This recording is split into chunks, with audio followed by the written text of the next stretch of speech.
As coronavirus continues to spread, people are rushing to buy protective masks, and supply can't keep up with the demand.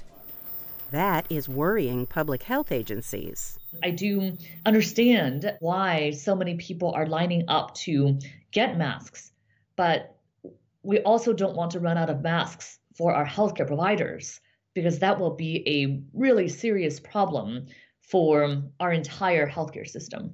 There's no role for these masks in the community. These masks need to be prioritized for healthcare professionals that, as part of their job, are taking care of individuals and/or individuals who have this virus and are in home isolation or home quarantine for those family members.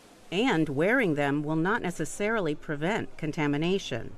If you're the one wearing the mask, you probably are getting a false sense of security. That's because viruses land on things you touch throughout the day.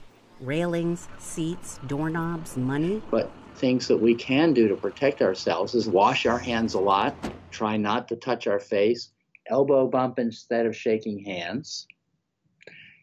But also, don't sit in an environment with poor ventilation with somebody who's sick.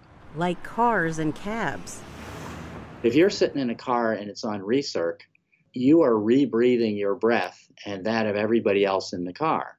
Milton says this means an infected person should be wearing a mask to keep from releasing the virus into the air in respiratory droplets. Droplets that flew from your nose or mouth to someone else's. All of this is why the National Institutes of Health and the Centers for Disease Control say following simple rules can help curb the spread of the virus.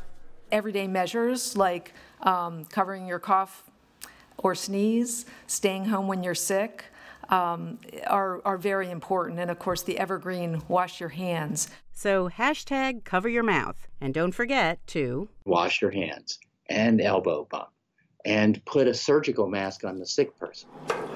Bronwyn Benito, VOA News, Washington.